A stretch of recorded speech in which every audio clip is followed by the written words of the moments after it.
Meu nome é Ângela Maria Rodrigues Laguardia, eu sou doutora em Estudos Portugueses pela Universidade Nova de Lisboa e mestre em Teoria da Literatura pela UFMG. Atualmente, sou investigadora do CLEPUL, Centro de Literaturas e Culturas Lusófonas e Europeias da Faculdade de Letras da Universidade de Lisboa, e membro do Grupo de Pesquisas Letras de Minas, Mulheres em Letras, da FALE UFMG, e do Grupo de Pesquisas Mulheres na Edição, do Cefet. Maria Lacerda de Moura, Desafios de uma Precursora. Muitas mulheres tiveram seus textos marginalizados, silenciados e até mesmo esquecidos por não corresponderem aos propósitos ou ideários de sua época. Nessa constelação de estrelas apagadas, vamos encontrar Maria Lacerda de Moura, autora de várias obras, conferências e inúmeros artigos em periódicos. Maria Lacerda de Moura nasce na fazenda Monte Alverne, em Manhuaçu, então província de Minas Gerais, no dia 16 de maio de 1887. Em 1891, sua família transfere-se para Barbacena, quando o pai, Modesto Araújo Lacerda, passa a ocupar, aqui, um cargo de oficial do cartório de órfãos. É nesta cidade mineira, incrustada na Serra da Mantiqueira, que emerge a voz polêmica e original da mulher que foi pioneira na área de estudos sobre a condição feminina. Em Barbacena, ela viveria até os 34 anos. Sob a atmosfera de uma sociedade provinciana, onde o clero católico mantinha o controle sobre o ensino e as relações familiares e sociais, e a educação da mulher era restrita ao papel de esposa e mãe, Maria Lacerda, filha de pai espírita e maçom, inicia uma trajetória que lhe vai conferir uma diversidade de papéis e definir uma personalidade forte e combativa, sempre em busca de novos desafios. Silenciada por décadas, sua obra é resgatada no fluxo feminista dos anos 70, com a tese Caminhos de Maria Lacerda de Moura, Contribuição à História do Feminismo no Brasil, defendida em 1983 na Universidade de São Paulo por Miriam Lifshitz Moreira Leite e publicada com o título de Outra Face do Feminismo, Maria Lacerda de Moura, em 1984. Professora, autodidata, educadora convicta e oradora brilhante, Maria Lacerda de Moura acreditava na força revolucionária da educação e na missão de exercê-la. Sua busca partiu desta crença e foi a força propulsora de suas primeiras iniciativas em Barbacena, onde também iniciou seu percurso intelectual. É importante lembrar aqui que nesta época, mesmo para os positivistas brasileiros, que exerceram papel significativo na laicização da Primeira República e que preconizavam a instrução da mulher, para eles, cito Teixeira Mendes, só, excepcionalmente, a mulher pode exercer funções intelectuais ou práticas destinadas ao homem. Fecha citação. No final do século XIX e início do século XX, temos a fundação de um grande número de escolas. A Constituição de 1891 delegava aos municípios a responsabilidade pela instrução primária e a profissional, incluindo aí o ensino normal. A criação da Escola Normal Municipal em Barbacena, mesmo em contexto adverso, era uma questão de honra para o município, o que vai ocorrer em 1893. Outras escolas eram pagas e, portanto, inacessíveis a uma camada da população, como o Colégio Imaculada Conceição e o Externato, fundado em 1897. O Ginásio Mineiro, fundado em 1890, era público, mas destinado aos meninos. Assim, em 1899, Maria Lacerda ingressa na Escola Normal de Barbacena, onde também seria professora a partir de 1908, de Pedagogia, Psicologia Experimental e Higiene, Trabalhos Manuais, tendo dirigido um pedagógico. Durante esse tempo, aos 17 anos, ela se casa com Carlos Ferreira de Moura, com quem não teve filhos, e em 1912 adota o sobrinho Jair e uma órfã carente, Carminda. Sua ânsia pelo conhecimento e o compromisso com a educação levariam Maria Lacerda a procurar métodos inovadores de educação, tendo por isso mais tarde adotado a pedagogia libertária do espanhol Francisco Ferrer, assim como a refletir sobre a pedagogia científica da médica italiana Maria Montessori, cuja citação introduz sua obra Lições de Pedagogia em 1925, considerada um tratado inovador de educação e pedagogia. Em 1912, começa a escrever crônicas para um jornal local e seus primeiros apontamentos sobre pedagogia.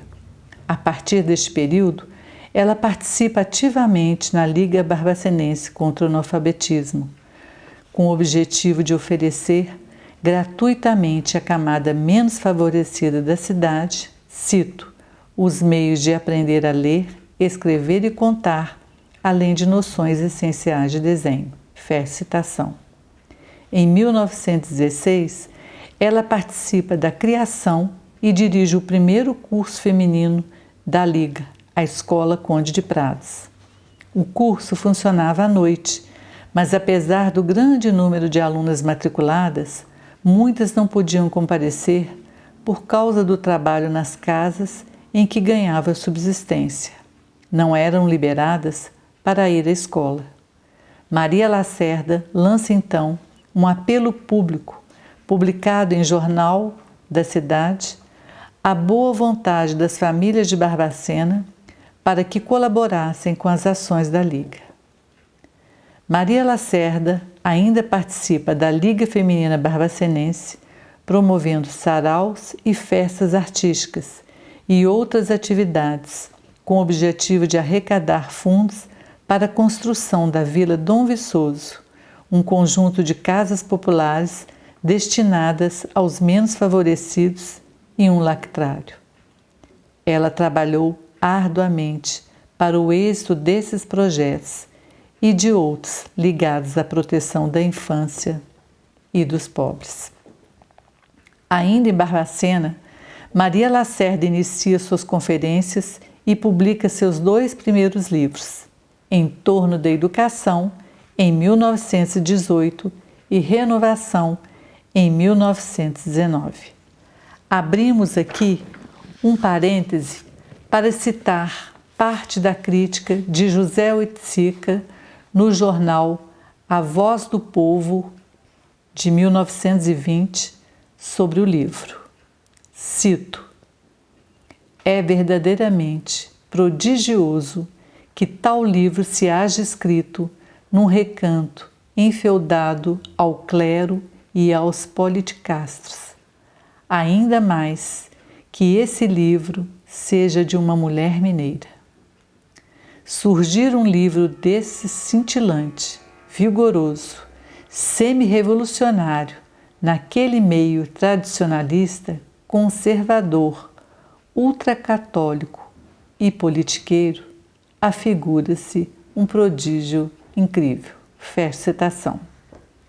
Nesse mesmo período, Maria Lacerda também acompanhava o movimento sufragista de Berta Lutz, líder destacada deste movimento, com quem se correspondeu e veio a colaborar com a criação da Liga para a Emancipação Intelectual da Mulher em 1918, no Rio de Janeiro. Em 1920, em Juiz de Fora, ela profere a primeira conferência fora de Barbacena com o título A Mulher Brasileira e o Problema Trabalhista na Federação Operária Mineira. Em fervilhante momento, suas publicações, novos contatos e leituras, entre elas obras teosóficas e positivistas, ampliariam seu horizonte e apontariam para novos caminhos. Assim, em 1921, ela muda para São Paulo. Divergências de ordem ideológica, porém, afastam as líderes Berta Lutz e Maria Lacerda, fazendo-a desinteressar-se da luta pelo sufrágio feminino. Junto com mulheres de São Paulo e de Santos, em 21, funda a Federação Internacional Feminina, cabendo-lhe, ao elaborar os estatutos da Federação, cito Miriam Moreira Leite, o pioneirismo da sugestão da instituição de uma cadeira de História da Mulher em escolas femininas. Fecha citação. Entretanto, em 1922, lega o cargo a Berta Lutz, que fundará, em agosto do mesmo ano, a Federação Brasileira para o Progresso Feminino, com militantes por todo o país em prol do voto feminino. 3 conferências importantes sublinham seu percurso em 1922. A Emancipação da Mulher, proferida na Federação Internacional Feminina, a Fraternidade à Escola, na União dos Trabalhadores Gráficos, ambas em São Paulo, e a Mulher e a Maçonaria, em Santos, na Loja Maçônica 14 de Julho, sendo certo que as 2 últimas conferências foram publicadas em opúsculos.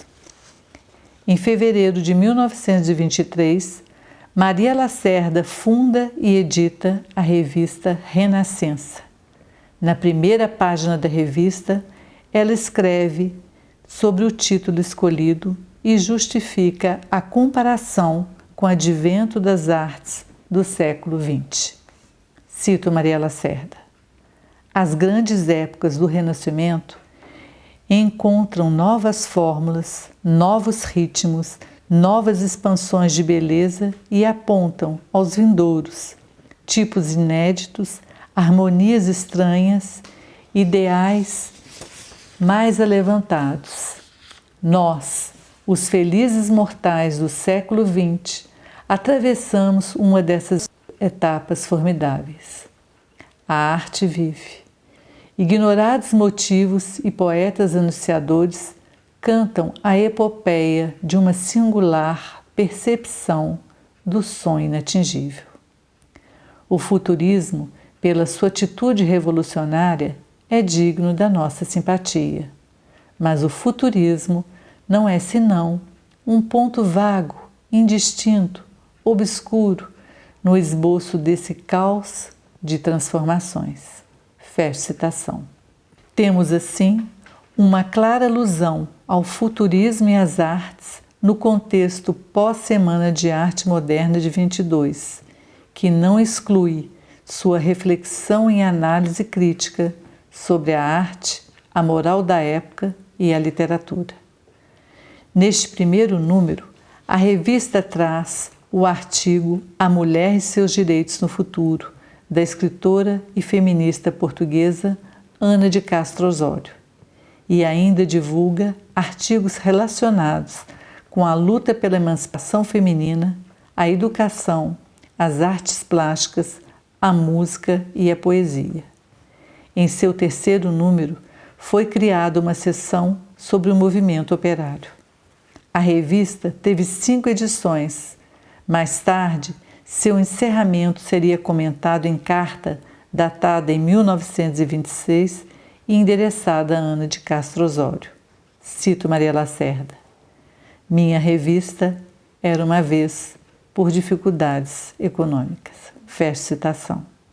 A mesma carta, que citava outras escritoras e feministas portuguesas e brasileiras, nos ajuda a compreender o intercâmbio entre elas, uma espécie de rede da época, apesar da existência de distensões de diversas formas, como desabafaria Maria Lacerda. Cito: quanto ao movimento feminista, retirei-me logo. Fecha citação. Longe de associações feministas, porém, ela foi uma das poucas feministas envolvida com o movimento operário e sindical do país, por acreditar que a luta feminista deveria ser parte integrante do combate social. E como frisou Margarete Rago em seu ensaio Trabalho Feminino e Sexualidade, inserido no Dicionário das Mulheres do Brasil, de Melri Del Priore, Maria Lacerda foi, cito, uma das raras pontes entre o mundo operário e o mundo das elites artísticas do país. Fecha citação. A primeira obra de Maria Lacerda, Em Torno da Educação, de 1918, foi bem recebida pela crítica, e a revista Feminina, periódico paulista dirigido por Virgilina de Souza Salles, do mesmo ano, na seção intitulada Livros Novos, comentou a singularidade dessa obra em prosa. Cito: ora, graças à providência, temos em mão um livro em prosa escrito por mulher.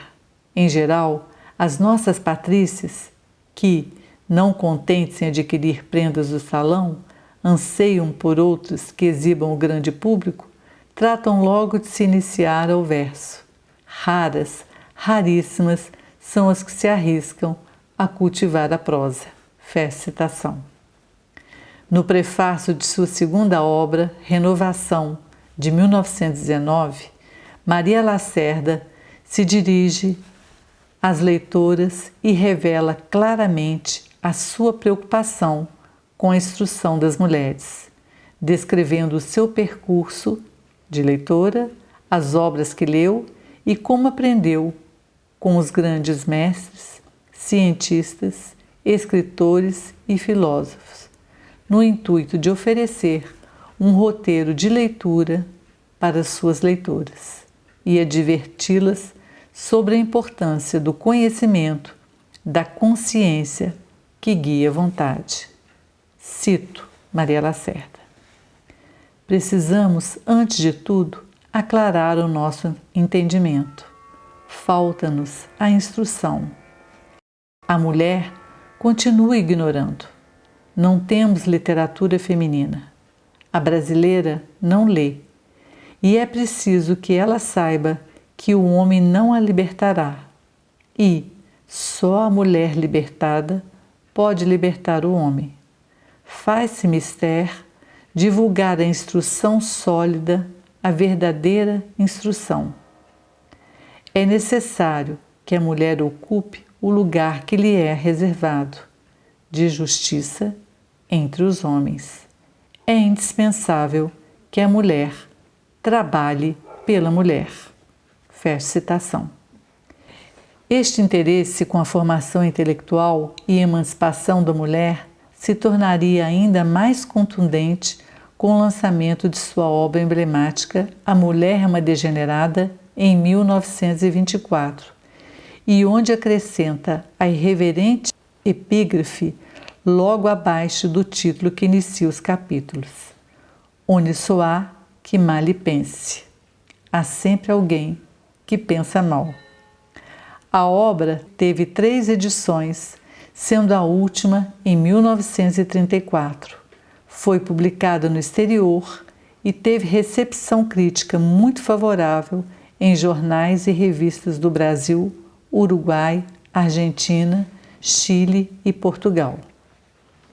O seu título parte do anátema A Mulher é uma Degenerada, lançada pelo professor e psiquiatra Miguel Bombarda em seu livro Lições sobre Epilepsia e as Pseudoepilepsias, de 1896.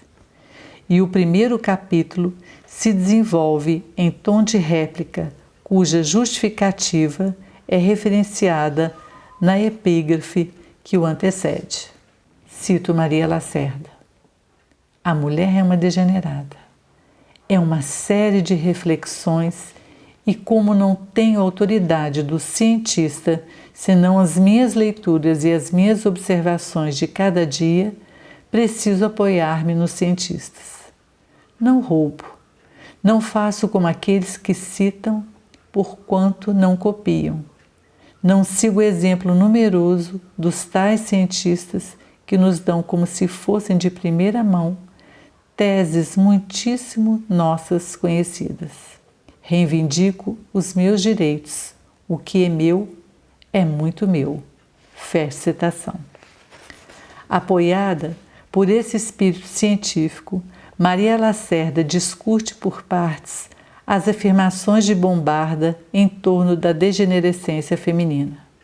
As alusões, citações e nomes nesse capítulo resposta respaldam a sua retórica combativa e provocante.